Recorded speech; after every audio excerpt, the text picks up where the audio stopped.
Shalom saudara sekalian, Tuhan Yesus memberkati.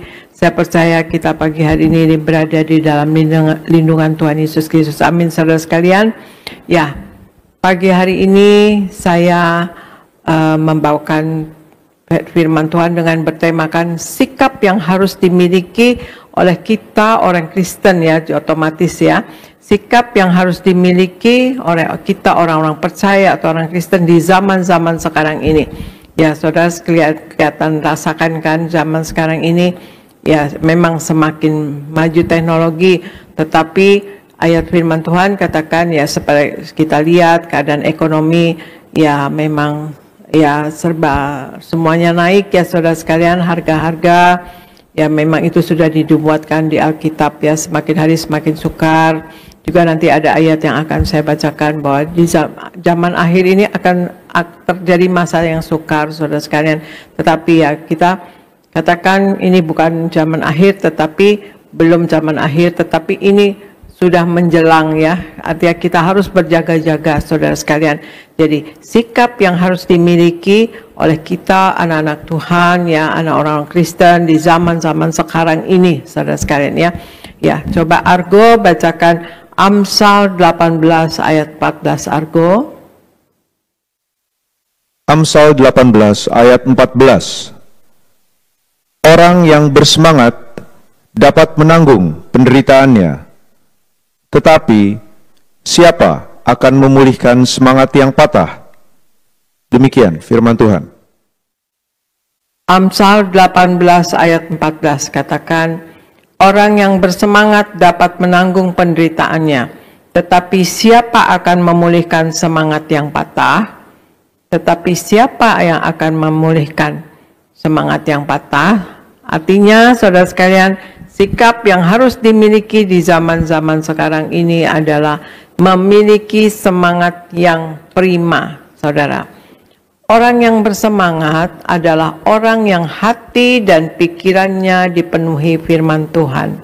Selalu optimis dan positif. Karena menyadari rencana Tuhan Yesus atas diri kita adalah untuk mendatangkan kebaikan. Sebagaimana di Roma ya, di Roma 8 ayat 28 dikatakan, kita tahu sekarang bahwa Allah turut bekerja dalam segala sesuatu untuk mendatangkan kebaikan bagi mereka yang mengasihi Dia, yaitu bagi mereka yang terpanggil sesuai dengan rencananya, saudara sekalian ya. Kita hindari kepedihan hati, karena akan banyak hal-hal di dunia ini yang membuat kita merasakan kepedihan hati, merasakan kecewa, pahit atau kepahitan.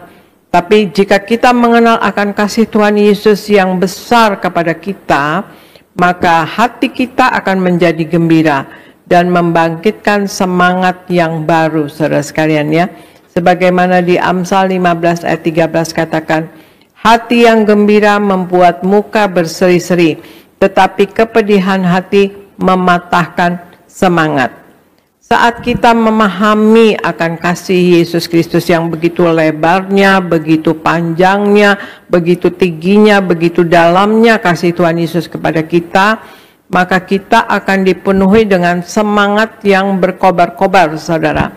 Semangat yang prima, yang tidak gampang patah semangat.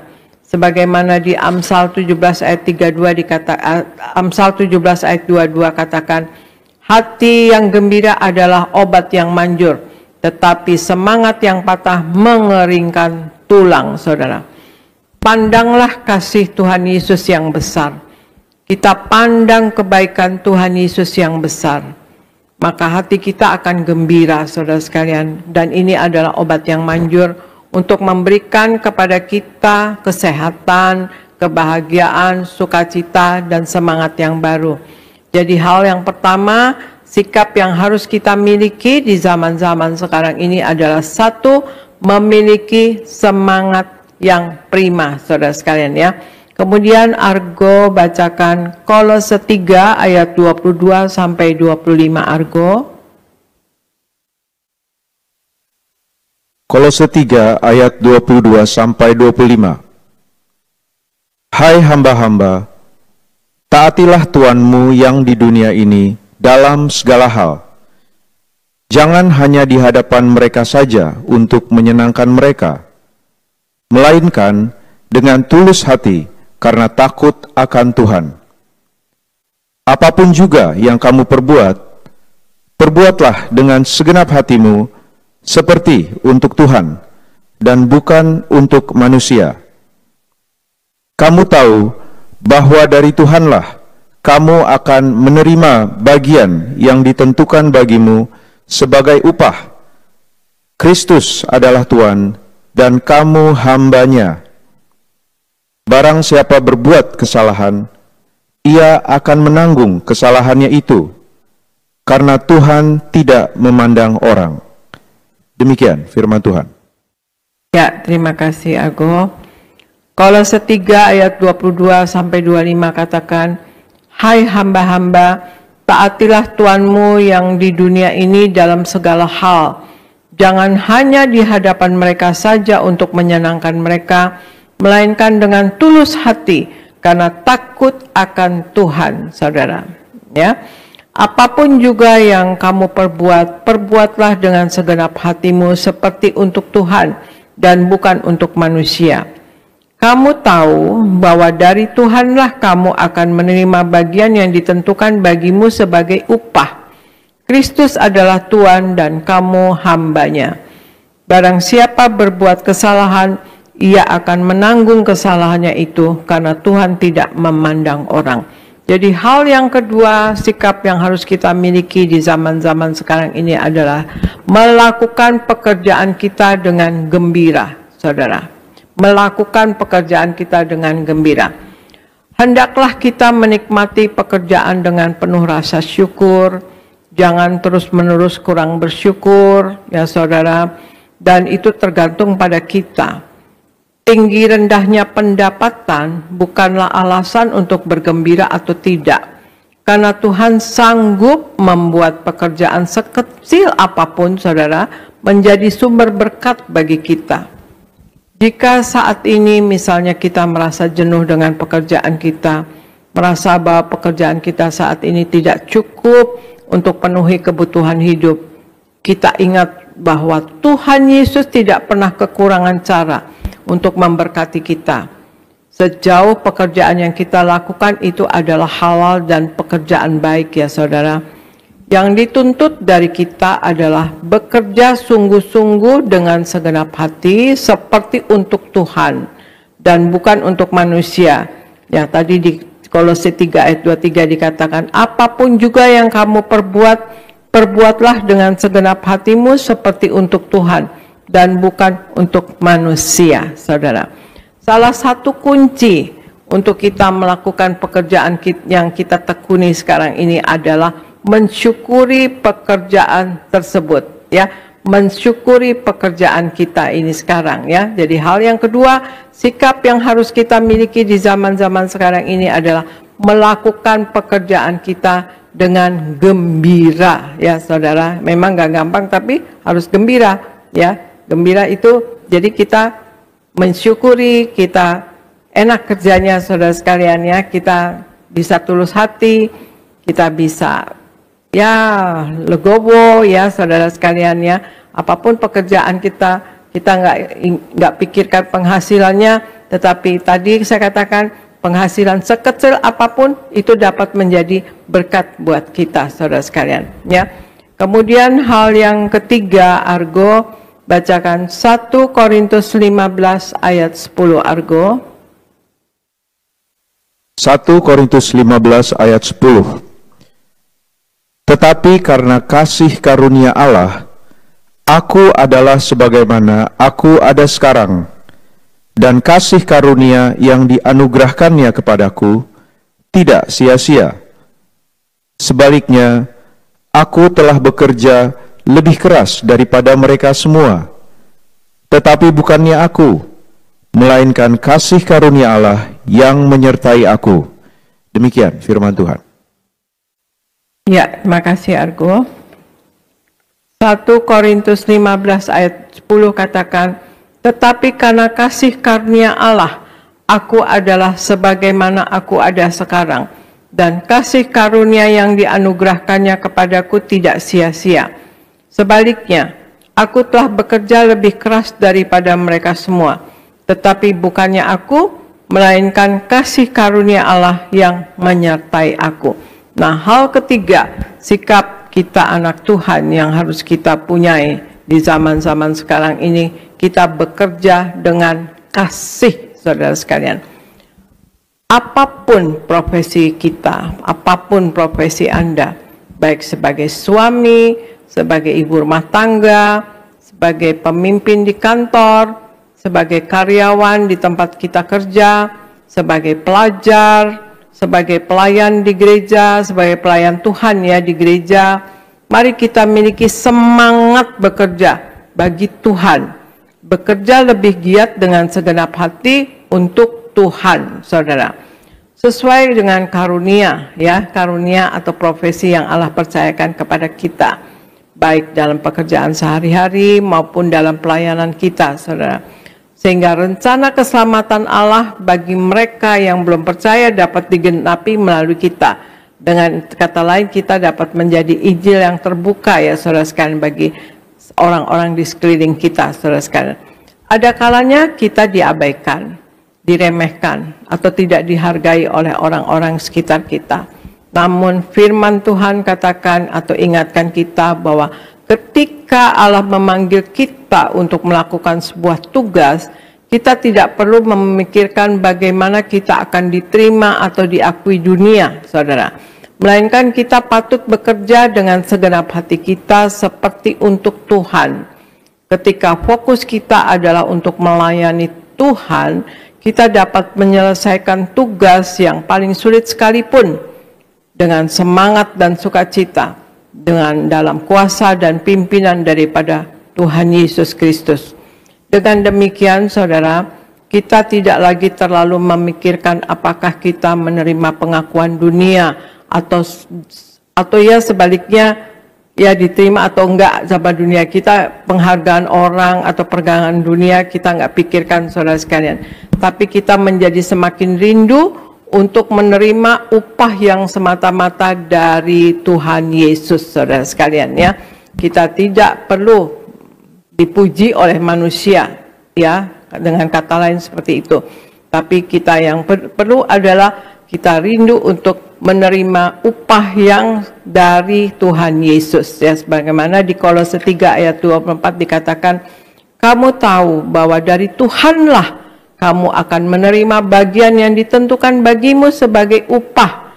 Kristus adalah Tuhan dan kamu hambanya. Saya ulangi, Kolose 3 ayat 24, saudara sekalian katakan, kamu tahu bahwa dari Tuhanlah kamu akan menerima bagian yang ditentukan bagimu sebagai upah. Kristus adalah Tuhan dan kamu hambanya, saudara sekalian ya. Jadi hal yang ketiga, sikap yang harus dimiliki di zaman-zaman sekarang ini, saudara sekalian, adalah kita bekerja dengan kasih ya, saudara. Kemudian Argo bacakan 2 Timotius 3 ayat 1 sampai 5. 2 Timotius 3 ayat 1 sampai 5. Ketahuilah bahwa pada hari-hari terakhir akan datang masa yang sukar. Manusia akan mencintai dirinya sendiri dan menjadi hamba uang. Mereka akan membual dan menyombongkan diri. Mereka akan menjadi pemfitnah. Mereka akan berontak terhadap orang tua dan tidak tahu berterima kasih. Tidak mempedulikan agama. Tidak tahu mengasihi. Tidak mau berdamai. Suka menjelekkan orang. Tidak dapat mengekang diri, garang, tidak suka yang baik, suka mengkhianat, tidak berpikir panjang, berlagak tahu, lebih menuruti hawa nafsu daripada menuruti Allah. Secara lahiriah, mereka menjalankan ibadah mereka, tetapi pada hakikatnya, mereka memungkiri kekuatannya. Jauhilah mereka itu. Demikian firman Tuhan.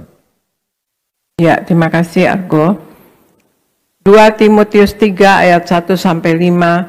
Ketahuilah pada hari-hari terakhir akan datang masa yang sukar. Manusia akan mencintai dirinya sendiri dan menjadi hamba uang. Mereka akan membual dan menyombongkan diri. Mereka akan menjadi pemfitnah. Mereka akan berontak terhadap orang tua dan tidak tahu berterima kasih, tidak mempedulikan agama, tidak tahu mengasihi, tidak mau berdamai, suka menjelekkan orang, tidak dapat mengekang diri, garang, tidak suka yang baik, suka mengkhianat, tidak berpikir panjang, berlagak tahu, lebih menuruti hawa nafsu daripada menuruti Allah. Secara lahiriah mereka menjalankan ibadah mereka, tetapi pada hakikatnya mereka memungkiri kekuatannya. Jauhilah mereka itu, ya saudara sekalian.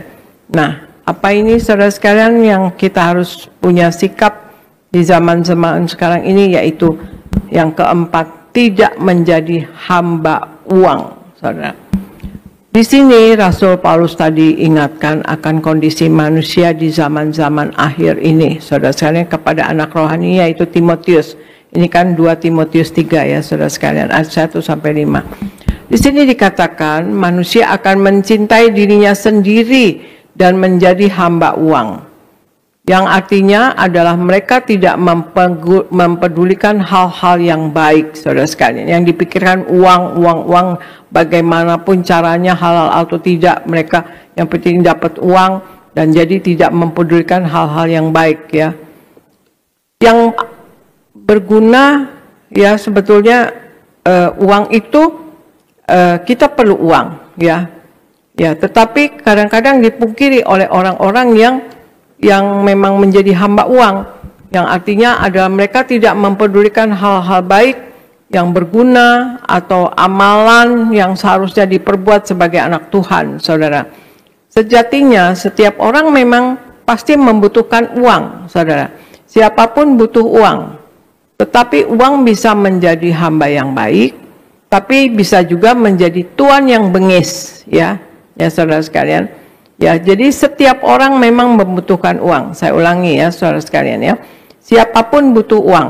Tetapi uang bisa menjadi hamba yang baik, tapi bisa juga menjadi tuan yang bengis, ya saudara. Jadi kita bisa terjerumus gara-gara uang.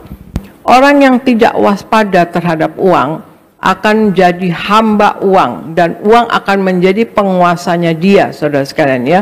Dan 1 Timotius 6 ayat 9 sampai 10 katakan, tetapi mereka yang ingin kaya terjatuh ke dalam pencobaan, ke dalam jerat dan ke dalam berbagai-bagai nafsu yang hampa dan yang mencelakakan, yang menenggelamkan manusia ke dalam keruntuhan dan kebinasaan. Karena akar segala kejahatan adalah cinta uang. Sebab oleh memburu uanglah beberapa orang telah menyimpang dari iman dan menyiksa dirinya dengan berbagai-bagai duka. Nah, kita sebagai umat manusia, apalagi sebagai anak Tuhan Yesus, harus punya sikap yang bisa terarah kepada hal-hal baik, saudara sekalian. Jadi hal yang keempat, sikap yang harus dimiliki oleh kita anak-anak Tuhan di zaman-zaman sekarang ini adalah keempat, tidak menjadi hamba uang, saudara sekalian. Kemudian Argo bacakan Lukas 18 ayat 1, kemudian Markus 1 ayat 35, Argo. Lukas 18 ayat 1. Yesus mengatakan suatu perumpamaan kepada mereka untuk menegaskan bahwa mereka harus selalu berdoa dengan tidak jemu-jemu. Markus 1 ayat 35. Pagi-pagi benar, waktu hari masih gelap, ia bangun dan pergi keluar. Ia pergi ke tempat yang sunyi dan berdoa di sana. Demikian firman Tuhan. Ya, makasih Argo. Lukas 18 ayat 1 katakan, Yesus mengatakan suatu perumpamaan kepada mereka untuk menegaskan bahwa mereka harus selalu berdoa dengan tidak jemu-jemu. Ya, berdoa dengan tidak jemu-jemu. Kemudian Markus 1 ayat 35 katakan, pagi-pagi benar, waktu hari masih gelap, ia bangun dan pergi keluar. Ia pergi ke tempat yang sunyi dan berdoa di sana. Jadi, sikap kita yang harus kita punyai sebagai anak-anak Tuhan di zaman-zaman sekarang ini yaitu selalu berdoa, saudara ya, selalu berdoa. Doa adalah tindakan sederhana sebetulnya, saudara sekalian, yang dapat kita lakukan di mana saja dan kapan saja. Tidak dibatasi ruang dan waktu. Doa adalah permohonan kita, permohonan kita kepada Tuhan yang kita harapkan ya saudara sekalian, yang kita mau kehendaki atau kita doa adalah kita meminta ya permohonan yang kita harapkan kepada Tuhan. Ini bukan sekedar perkataan biasa, tetapi mengandung kebenaran yang mendasar dan merupakan kebutuhan yang penting bagi kita sebagai manusia ya, hidup sebagai manusia kita penting saudara sekalian, kita punya pegangan yaitu kepada pencipta kita. Kita berdoa, kita bercakap-cakap atau mengajukan permohonan saudara sekalian. Sama pentingnya seperti nafas bagi kehidupan manusia. Doa itu sama seperti nafas bagi kita ya, umat manusia. Firman Tuhan jelas mengatakan bahwa doa orang yang benar bila dengan yakin didoakan sangat besar kuasanya saudara sekalian. Di Yakobus 5 ayat 16 katakan, karena itu hendaklah kamu saling mengaku dosamu dan saling mendoakan supaya kamu sembuh. Doa orang yang benar bila dengan yakin didoakan sangat besar kuasanya saudara sekalian. Ya, itulah doa adalah nafas dan kita berdoa apabila dengan kita yakin ya kita berdoa itu sangat besar kuasanya saudara. Tuhan Yesus menjamin apa saja yang kita minta dalam doa dengan penuh keyakinan, maka kita akan menerimanya. Ya saudara sekalian, sebagaimana di Matius 21 ayat 22 Tuhan Yesus ini mengatakan, dan apa saja yang kamu minta dalam doa dengan penuh kepercayaan, kamu akan menerimanya. Amin saudara. Dan apa saja yang kamu minta dalam doa dengan penuh kepercayaan, kamu akan menerimanya. Ini di Matius 21 ayat 22. Meminta berarti kita menyadari kemampuan kita, saudara sekalian ya. Di Yohanes 15 ayat 7 katakan, jikalau kamu tinggal di dalam aku dan firmanku tinggal di dalam kamu, mintalah apa saja yang kamu kehendaki dan kamu akan menerimanya. Nah, di sini kita adalah diibaratkan seperti ranting yang tidak dapat berbuat apa-apa di luar pokok anggur, yaitu Tuhan Yesus ya saudara. Karena Tuhan Yesus memang mengatakan, di luar aku kamu tidak dapat berbuat apa-apa. Ketika kita berdoa, kita berharap kepada Tuhan Yesus Kristus sebagai penjawab doa kita. Meminta itu berarti menyadari betul kebutuhan kita saudara sekalian ya. Kita menyadari akan kebutuhan kita, jadi kita minta kepada Tuhan Yesus ya saudara sekalian. Di Filipi 4 ayat 6 dikatakan, janganlah hendaknya kamu khawatir tentang apapun juga, tetapi nyatakanlah dalam segala hal keinginanmu kepada Allah dalam doa dan permohonan dengan ucapan syukur saudara sekalian ya. Tuhan Yesus mengajarkan kepada kita bahwa meminta berdasarkan apa yang kita butuhkan dan bukan apa yang kita inginkan, saudara sekalian ya. Saya ulangi, Tuhan Yesus di sini mengajarkan kepada kita supaya kita meminta berdasarkan apa yang kita butuhkan, bukan apa yang kita inginkan, saudara. Apalagi bila kita meminta atau berdoa hanya untuk memuaskan hawa nafsu. Nah, di Yakobus 4 ayat 3 dikatakan, atau kamu berdoa juga, tetapi kamu tidak menerima apa-apa, karena kamu salah berdoa.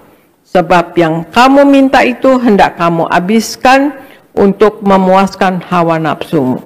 Jadi kalau kita berdoa untuk keinginan kita ya, keinginan kita apalagi yang untuk habiskan memuaskan hawa nafsu, artinya kita materialistis ya saudara sekalian, individualistis gitu ya saudara sekalian, maka kita bisa dianggap salah berdoa ya, kita tidak akan menerimanya saudara sekalian. Nah, Yakobus 4 ayat 3 saya ulangi, atau kamu berdoa juga, tetapi kamu tidak menerima apa-apa karena kamu salah berdoa.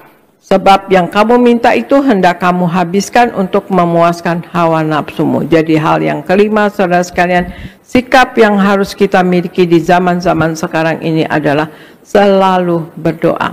Jadi 5 hal, saudara sekalian, yang harus kita punyai sebagai anak Tuhan, sikap ya. Sikap kita di zaman-zaman sekarang itu, 1, memiliki semangat yang prima. Karena apa? Karena semangat milik orang yang hati dan pikirannya dipenuhi oleh firman Tuhan. Kita jadi selalu optimis dan positif, saudara sekalian. Ya, itu. Kita harus penuh di dalam firman Tuhan. Sepenuh-penuhnya hidup di dalam Tuhan. Hanya kasih Tuhan yang dapat membuat hati kita gembira dan membangkitkan kita semangat baru, saudara sekalian. Arahkan ya saudara sekalian pandangan kita kepada Tuhan, maka akan menguatkan hati kita, saudara. Nah, hal yang kedua, saudara sekalian, yang kita harus lakukan di zaman-zaman sekarang ini, sikap yang kita harus punya adalah melakukan pekerjaan kita dengan gembira. Pendapatan bukanlah alasan kita untuk bergembira atau kecewa. Pendapatan artinya penghasilan ya dari pekerjaan kita. Yang penting adalah rasa syukur akan berkat Tuhan yang membuat kita bertekun. Dan kemudian lakukanlah dengan segenap hati pekerjaan kita itu seperti untuk Tuhan, saudara sekalian. Kemudian ketiga, ya, yang sikap yang harus kita punya yaitu bekerja dengan kasih, ya. Miliki semangat bekerja bagi Tuhan, saudara. Fokus kita adalah untuk melayani Tuhan. Maka Tuhan akan menolong dalam setiap tugas kita. Kita bekerja dengan segenap hati kita. Dan yang keempat, tidak menjadi hamba uang. Nah, itu sikap yang harus kita punyai zaman-zaman akhir ini ya saudara sekalian. Tidak menjadi hamba uang. Waspada akan kondisi kita manusia di akhir zaman ini ya. Ingat, uang bisa menguasai kita. Kita menjadi hamba uang, saudara sekalian. Kuasai diri kita dari nafsu dunia, karena akar segala kejahatan adalah cinta uang, saudara sekalian. Dan kemudian kelima, kita selalu berdoa. Ya, sikap yang harus kita punyai di zaman sekarang ini, yang kelima adalah selalu berdoa. Doa sama pentingnya seperti nafas kita, saudara sekalian. Doa memiliki kuasa yang besar. Apa saja yang kita minta ya saudara, mintalah di dalam doa, di dalam nama Yesus. Berdoalah berdasarkan apa yang kita butuhkan, bukan untuk hawa nafsu, saudara sekalian ya. Berdoalah untuk apa atau berdasarkan apa yang kita butuhkan, ya, bukan apa yang kita inginkan, dan bukan untuk memuaskan hawa nafsu, saudara sekalian. Itulah saudara sekalian 5 hal, saudara sekalian, ya, tadi memiliki semangat yang prima. Pertama, kedua, melakukan pekerjaan kita dengan gembira. Yang ketiga, bekerja dengan kasih. Dan keempat, tidak menjadi hamba uang. Dan kemudian kelima, selalu berdoa. Marilah kita semua menjadi anak Tuhan Yesus yang hidup menyenangkan hati Tuhan, saudara sekalian. Hidup sepenuh-penuhnya di dalam Tuhan Yesus, saudara sekalian. Ya, hidup jangan mendukakan hati Tuhan, juga jangan mendukakan hati sesama.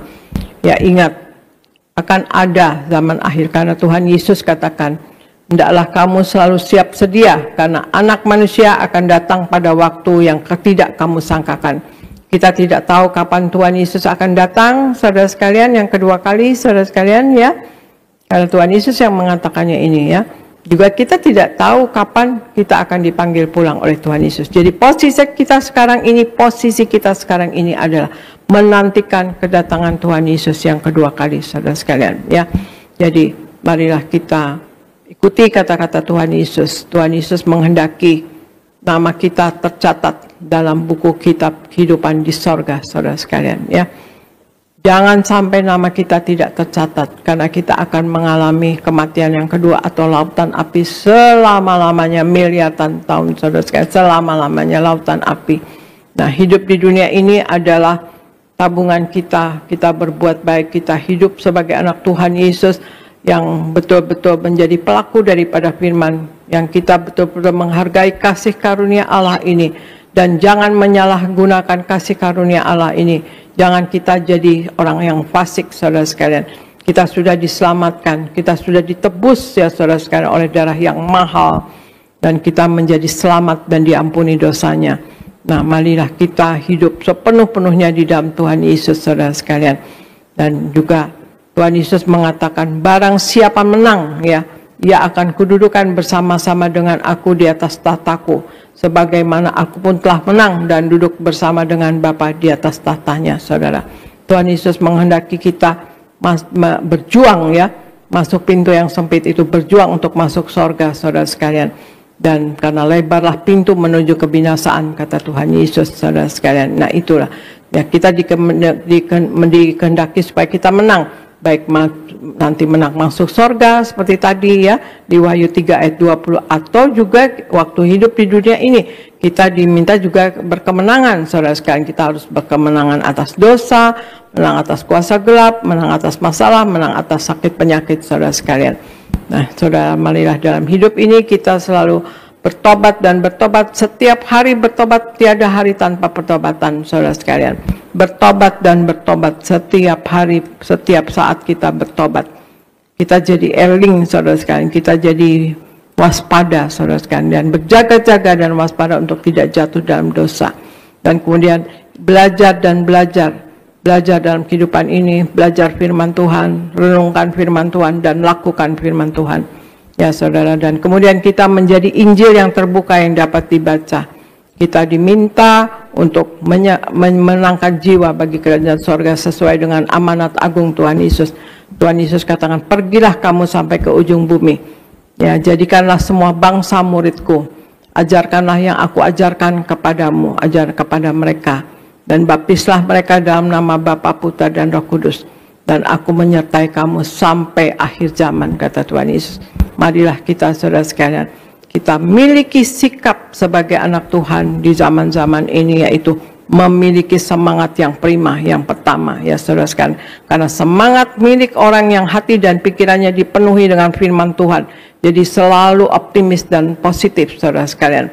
Hanya kasih Tuhan yang dapat membuat hati kita gembira, saudara. Yang kedua, melakukan pekerjaan kita dengan gembira, saudara sekalian. Pendapatan bukan alasan untuk kita bergembira atau kita kecewa, ya. Karena rasa syukur akan berkat Tuhan yang membuat kita selalu bersyukur, bergembira, ya. Rasa syukur, dan kita jadi bertekun, saudara sekalian. Jadi kita tekun melakukan apa yang Tuhan percayakan kepada kita. Dan lakukanlah pekerjaan kita seperti untuk Tuhan, saudara sekalian. Kemudian yang ketiga, bekerja dengan kasih. Kita miliki kerja dengan kasih, ya, kepada sesama, ya, juga kita bekerja bagi Tuhan, saudara sekalian. Kita juga hormat pada pimpinan kita, ya, itu tadi firman Tuhan katakan. Lakukan, ya, kita punya pimpinan, kita punya pemerintahan, saudara sekalian. Tapi apa yang kita kerjakan itu kita kerjakan seperti untuk Tuhan, maka Tuhan akan menolong kita dalam setiap tugas kita, dan kita bekerja dengan segenap hati. Yang keempat, kita tidak menjadi hamba uang.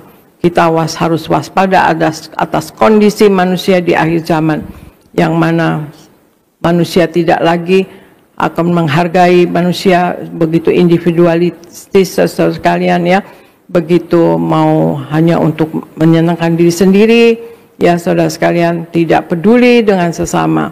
Dan juga ingat, tidak menjadi hamba uang, karena uang bisa menguasai kita, ya saudara sekalian, menguasai kita untuk menjalani hawa nafsu kita, saudara sekalian, ya.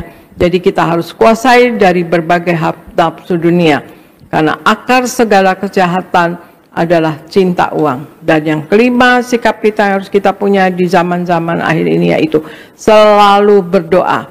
Doa sama pentingnya seperti nafas. Doa memiliki kuasa yang besar.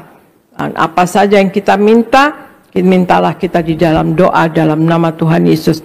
Dan kita berdoa berdasar dengan apa yang kita butuhkan, bukan apa yang kita inginkan. Apalagi yang untuk memuaskan hawa nafsu, saudara sekalian. Nah itulah, saudara sekalian, saya percaya kita semua dalam berkat Tuhan, apabila kita memiliki kita berpunya sikap 5 hal tadi, yaitu memiliki semangat yang prima, melakukan pekerjaan dengan gembira, kemudian bekerja dengan kasih, kemudian tidak menjadi hamba uang, dan kemudian selalu berdoa, saudara sekalian, maka kita percaya kita akan selalu dalam lindungan Tuhan Yesus Kristus, dan kita dalam hidup di dunia ini, kita akan selalu gembira, kita akan selalu sukacita, saudara sekalian, karena kerajaan adalah ada 3, damai sejahtera, sukacita, dan di dalam kebenaran. Demikianlah saudara sekalian pemberitaan Tuhan, pemberitaan firman Tuhan pagi hari ini, dan saya percaya kita semua sebagai anak-anak Tuhan, kita mau memuliakan Tuhan Yesus seumur hidup kita. Terima kasih saudara sekalian, Tuhan Yesus memberkati.